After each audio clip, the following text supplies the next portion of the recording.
It is indeed a good morning for everyone, especially the Thomasians, to be involved, informed, and enlightened.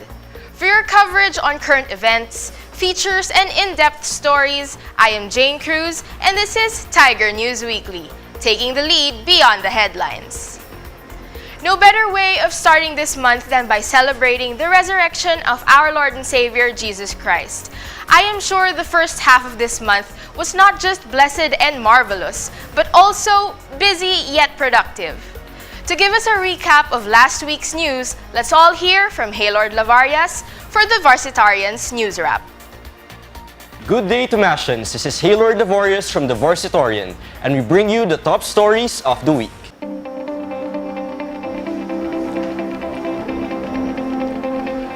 Candidates for Central Student Council Executive Board elections have appealed to the UST Central Commission on Elections to reconsider the exclusion of abstain and the minimum vote requirement for lone candidates in this year's student polls. In a formal complaint, Public Relations Officer Beth Jeremiah Pasion said that the ruling of the Commission undermines democracy in the university and that the legal basis of these rules was insufficient. Carol Ann Balita, candidate for CS Secretary, said that students should not be restrained from their freedom to choose, while Robert Gonzalez, candidate for CS Secretary, said it was brave and noble that students were fighting for the retention of abstain in the ballots.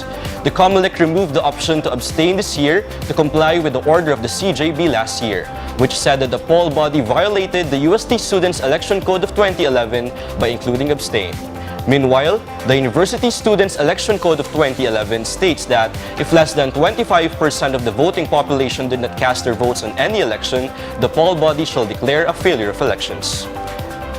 Members of the Dominican Laity of the Philippines were urged on April 8 to preach on the protection of human life and family relationships during the Dominican Laity National Congress at the Medicine Auditorium. Father Rui Carlos Lopez Opi, Promoter General of the Dominican Laity, called for the protection of human life from conception to natural death, amid growing cases of abortion and euthanasia or assisted medical suicide. Father Napoleon Cipale Jr. Opi, UST Vice Chancellor and Head of the Filipino Dominicans, urged the Dominican laity to be in solidarity with people who are struggling with personal and family relationships. The Alab ng Puso 2018 concert followed after the conference, featuring the UST Symphony Orchestra, UST Martin Evangelization Community, Tining, ang Koro ng Letran Calamba, UST Central Seminary Choir Salterian, and the Conservatory of Music's Liturgical Vocal Ensemble.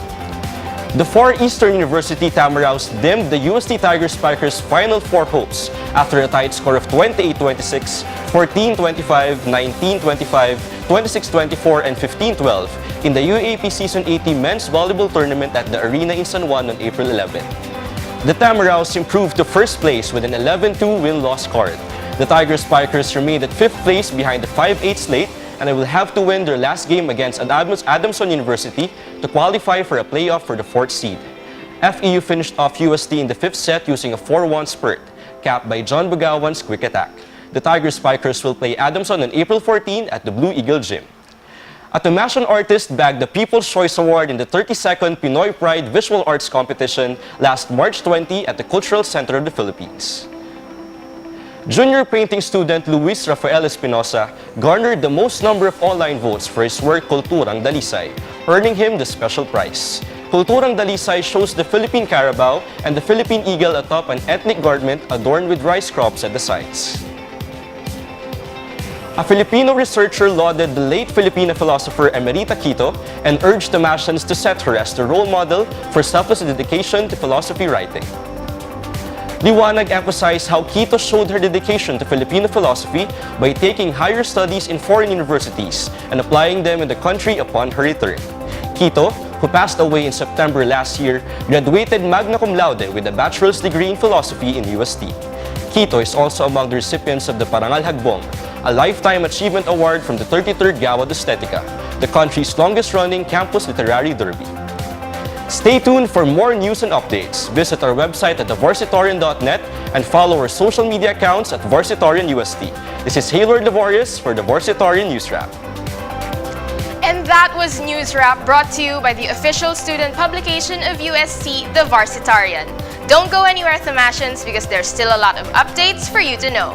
Only here on Tiger News Weekly.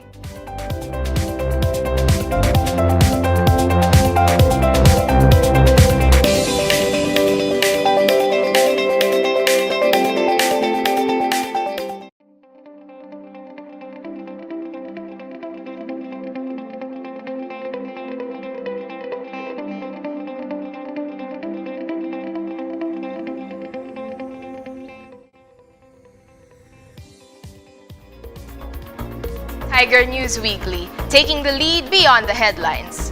We have witnessed a while ago all the current issues and events that had occurred this week, and this includes the upcoming elections, which discusses more than just the candidates, the voting system, and the revision of the Students' Code. To gather insights and opinions of the Thomasians around the university about the revision of the Constitution, here is Catherine Dave for Above the Fold.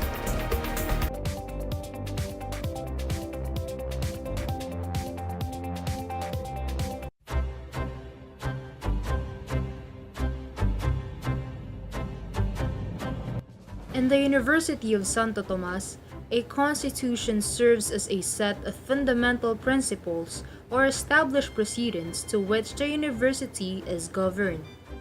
Over the years, the CSE Constitution has established order in the political system of our university. However, last election, a loophole in the Constitution was brought to the public attention after an overwhelming number of students selected abstain in place of the candidates running for 4 out of 6 positions. The Central Judiciary Board resolved the issue by ordering the UST COMELEC to proclaim the candidates with the highest number of votes, putting Steven Gresha, Gabriela Sepulcre, Dave Sonieto, and Richard Javier in the positions of President, Vice President, Treasurer, and Auditor respectively. They all resigned after being proclaimed last August 25, 2017. Presidential bets Francis Gabriel Santos and Carissa Camille Cruz, former CSE Public Relations Officer and CSE Secretary respectively, emphasized the need to define certain terms and concepts that can be found in the CSE Constitution.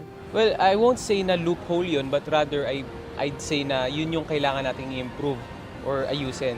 So sa Constitution ng CSE ngayon, meron tayong mga provisions na kailangan natin ayusin. Una na dyan yung calendar shift kasi nag-calendar shift tayo from July to August. And then isa pa dun is yung sa budget, yung funding ng council kasi nandun yung hatian ng Local Student Council at ng CSE and kasama na rin dun yung SOCC. So kailangan doon ma-define na maayos or para maging equitable yung hatian ng pera ng budget ng councils ito sa university. Pangatlo is yung sa election, sa abstain. So need siya i-define sa Constitution, not just in the Constitution but also in USEC. Kailangan siya ma-define kasi may kapangyarihan naman yung batas na mag-define ng isang konsepto para mas sa susunod na mga eleksyon, may abstain na ulit tayo sa balota.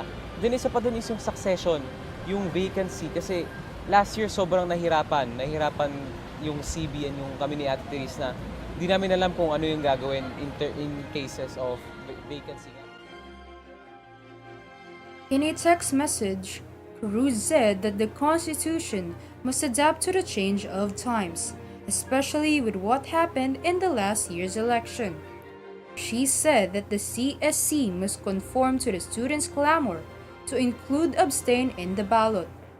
In order for that to be legal, the Constitution and the Elections Code must be revised to remove the obscurities on the definition of abstain. This year, as another election draws near, it was announced by the UST COMELEC in a press conference last month that abstain is no longer an option and that students may leave their votes unanswered. This is a move currently questioned by running candidate Jeremiah Pasion. Kung regarding dun sa nangyaring abstain dun last year, nakikita natin na meron talaga siyang nagiging loophole yung decision ng Central Judiciary Board regarding dun sa pagtatanggal ng abstain sa CSE elections. Una, kung legalidad lang at technicalities yung ating pagbabasihan, nakikita talaga natin na meron siyang butas. Moreover, another loophole was brought to attention after graduate school student Rome Volter Gomez was disqualified. He fell short from the 15 units required to run for a position. This provision is contrary to graduate school policies, where a graduate student may only have a maximum of 12 units per semester. He was supposed to run as CSE treasurer. The inconsistencies raised by the students lead to another question of whether or not it is enough to amend the Constitution. It is stated in the Article 19 of the UST Constitution that any amendment or revision may be proposed by 2/3 of the Central Student Council members or by Constitutional Convention or both. The Student Council will then hold a referendum asking the Tomashan community a question on amending the Constitution. If the Tomashan community agrees, the Student Council will hold a constitutional convention to deliberate on the new provisions of the new Constitution. Truly, the events from the previous elections casted a shadow of uncertainty in the upcoming events, and as more political issues complicate the current situation, it begs the need for a constitution that serves, upholds, and protects the students' rights and welfare.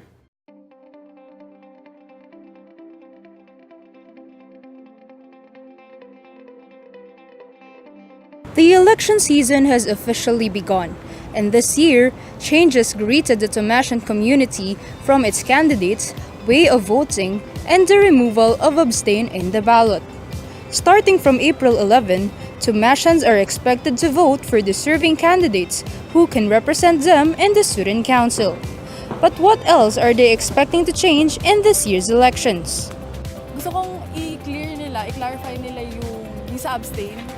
Because may naging malaking problem talaga siya. For me, since inclined ako sa culture and arts, gusto ko makita yung pagbabago na magkaroon ng cultural awareness yung mga tao dito sa USC. So, I think it's better na magkaroon ng mga programs or like activities na may something about sa culture. Kasi parang yun yung kulang sa atin as a Tomashan. If ever man pwedeng palitan yung concept of abstain kasi some students must be mindful na hindi dapat ginagamit yung word na abstain para lang sa trends. Kailangan alamin nila yung platforms talaga ng mga student leaders, hindi yung nakiki-abstain na sila. First of all, gusto ko talaga din yung parang iwasan na natin yung personality politics. Parang dun mismo tayo parang dediretso sa mga gusto nilang platforms or ideologies nila na gusto nilang i-implement dito sa UST. Yung pag-focus sa mental health ng students. Kasi minsan, since college tayo, lagi tayo stressed. So, madalas na-depress tayo. Tapos, sa panahon ngayon, tumataas na yung suicide rates. So, hindi na siya healthy. The Tomashans want change after all of the controversies the previous elections caused. Their pleas are loud and they demand immediate action. And to the rest of the Tomashans, what change do you want to see in this year's elections? This is Catherine Dave, Vox Tigris. We have heard the voice of the Tigers, and it is really good to know that we are actually getting involved and taking our stand on such relevant issues. Speaking of stands, joining us today is a promising Tomashan leader who aims to break boundaries between the alumni and the current Tomashan community. A former student affairs chief, she was recently elected as the new president of the USC Alumni Association Incorporated. A mother to all the Tomashans, please welcome Dr. Evelyn Songko. Good morning, Dr. Evelyn, and welcome to Tiger News Weekly. Good Thank morning. you so much for being our guest here today. Good morning, and good morning to our listeners and watchers. So, after being elected the new UST alumni president, how does it feel? Can you talk about the steps, how you got to this point in your life, and what has been the experience thus far? Well, I was elected because the term of office of the previous president, Mr. Henry Tenedero, expired, and we needed to elect an officer, a new set of officers, and the board decided to elect me as the president. Well, of course, I feel that there is so many things to be done, and that we have to foster solidarity among the Tomashan alumni. We have to link with the different sectors in the Tomashan community, particularly the students, the whole academic community and the Thomasians outside of the university. Speaking of that po, what are your current plans and platforms as the new UST Alumni Association President? Well, together with the members of the executive board and the board of trustees in general, we will look into the structure of the UST AAI. As a matter of fact, we just finished our first regular meeting last night, and we came up with the mission and vision of the UST AAI. And of course, we are still in the progress of finalizing it. But basically, we in the UST AAI believe that we should be committed unceasingly. No, unceasingly. We should promote unity, solidarity. We should promote honor, valor, and dignity among the members of the UST AAI. And to nurture in the hearts the core value of our alumni, the core values of competence, compassion, and commitment.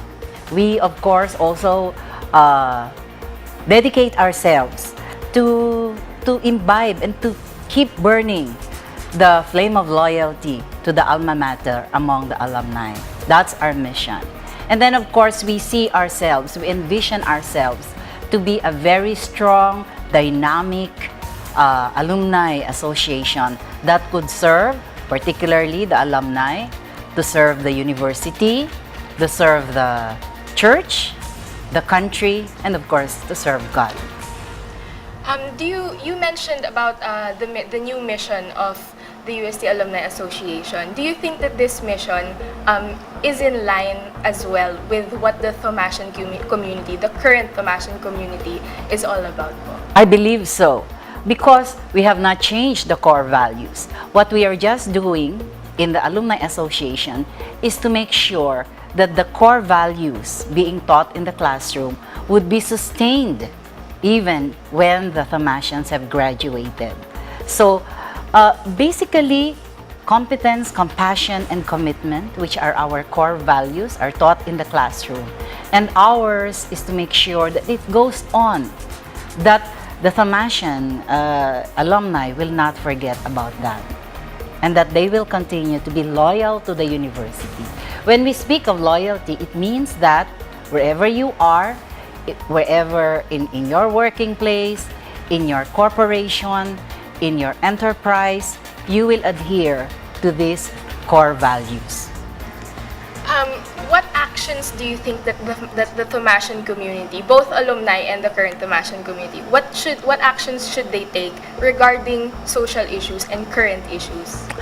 Very important is that we have to study. When there is a current issue, we have to study the facts about the current issues. No? To my mind, it's not.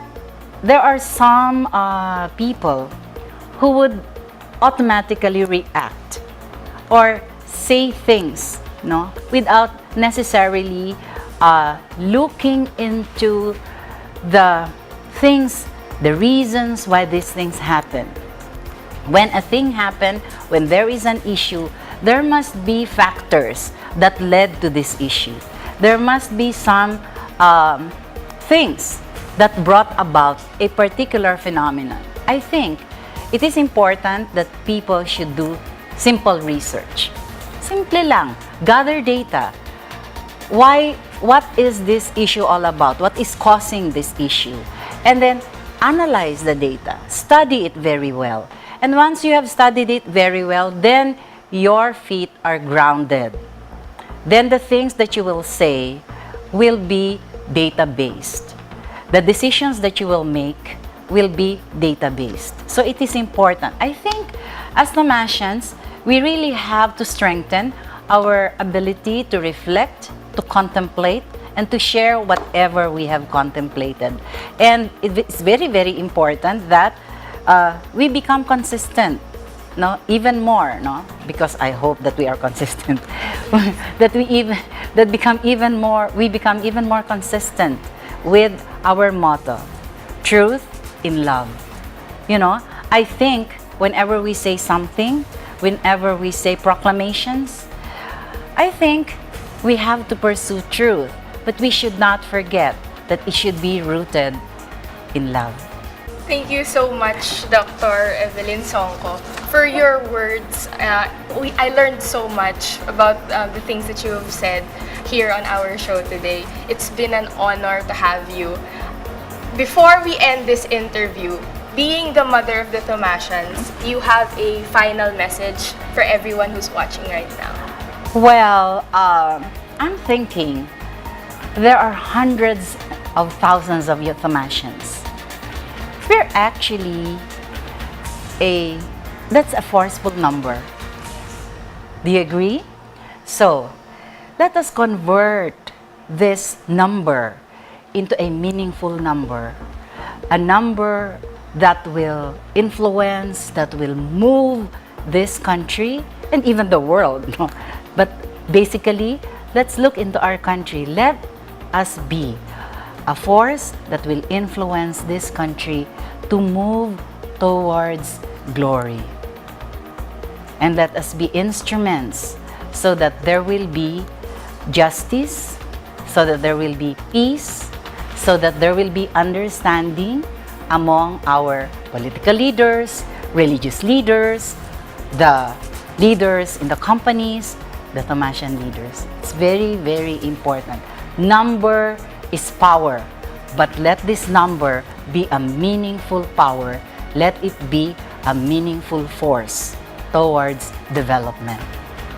Thank you, Dr. Songko, for your presence here on the show today. And we appreciate everything that you have told us and imparted to our viewers today.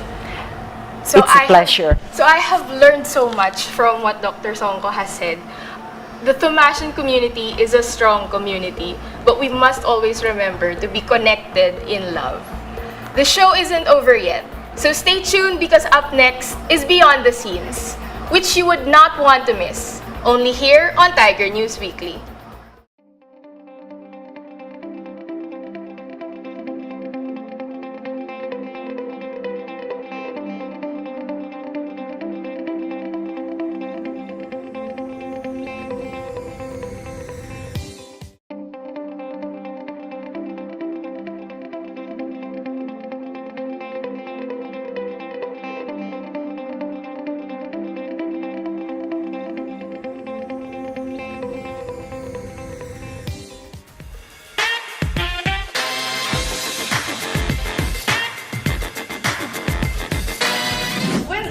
Are heated up with long list of requirements, quizzes, and a lot of reportings.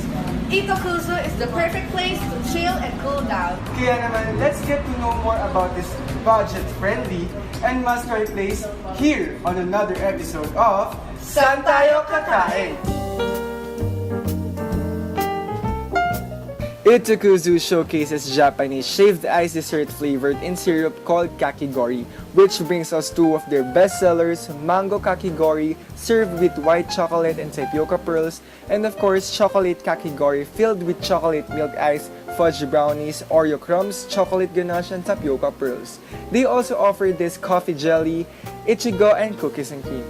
For those looking for summer coolers, Itokuzu features taro, matcha, choco, orange, and lemonade coolers for only 70 pesos each. No need to buy a ticket to Japan when you can feel it like here at Itokuzu. Through the kakigori solo for only 100 pesos, or if you'd like Ibori to chill with you, there's also a sharing for only 180 pesos. So next time you feel burned out and you need to cool your minds, you know where the place to go. Itokuzu located at Fuse Box Food Park, Astoria Street, corner Laonglaan, Sampaloc, Manila.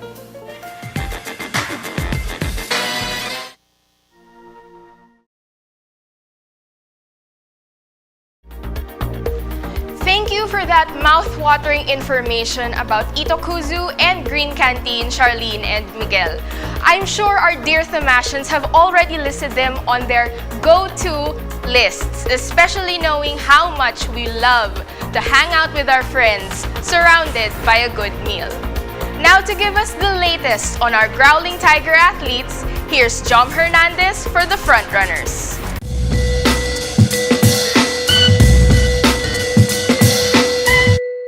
Good afternoon, Themasians. I am Jom Hernandez from the Frontrunners, giving you the latest sports update that you might have missed. First, the UST female wood pushers ended their season at 5th place after conquering the National University on their final game last April 8 in the UAAP Season 80 chess tournament. On the same day, the UST male wood pushers dropped to 4th place after forcing a draw against the Adamson University. Good news! The UST Lady Tennisters took home the UAAP Season 80 Women's Lawn Tennis title after defeating the Ateneo de Manila Lady Eagles last April 7 at the Rizal Memorial Stadium. Lady Tennister Erica Manduriao also took home the Most Valuable Player Award of the season. The Lady Tennisters had an untarnished record after winning in all of their matches, including 6 wins during the eliminations. This title also ended the 6-year drought of UST from the championship title in lawn tennis. The UST Golden Tigresses are now out of the Final Four after losing to the De La Salle University Lady Spikers last April 8 at the arena in San Juan. Even with Cherry Rondina leading all the scores during the game with 23 points, the Tigresses still fell short after suffering from the Lady Eagles straight set win. This loss not only removes the Tigresses out of the Final Four, but also drops them to a 4-9 win-loss record. The Tigresses will have their last game against the Adamson University Lady Falcons on April 14, Saturday at the Blue Eagle Gym. In men's volleyball, the Far Eastern University overpowered the University of Santo Tomas in a game last April 11 at the arena in San Juan. Tyrone Carodan led the team with 20 points while Joshua Uwandal and Arnold Bautista contributed 17 points. At this game, the Tiger Spikers earned 29 errors against FEU's 22. This loss by the team pins them at 5th place, where they will try to bounce back against the Adamson University on April 14, Saturday, if they want to have a chance at the Final Four. The Tiger Softbells gets conquered by the Adamson University Lady Falcons in the UAAP Season 80 softball tournament. The defeat of the Softbells meant the extension of the Lady Falcons in their softball domination. Despite the loss, Ann Antolihao was named as the best pitcher of Season 80 during her last year, while catcher Tin Palma and left fielder Jessie Belaño also made it to the Mythical 9. As the season draws to an end, the hard work and effort done by the athletes are finally starting to pay off as they begin getting more and more recognized in their craft. Win or lose, this season highlights the heart and dedication of the Tigers in their own sport until the very last second of every game. Once again, I am Jom Hernandez from the Frontrunners, Prison Line, Legacy Through Time. After watching today's episode, I am sure a lot of you got loads of steering information, exciting updates, and news stories to share with your friends. May it be the most popular and latest news and issues around you, or your weekly dose of entertainment, we've got you covered. If you want to watch the replay of today's episode, don't forget to tune in later at 2:30 p.m. only here at the EdTech Digital Broadcasting Unit.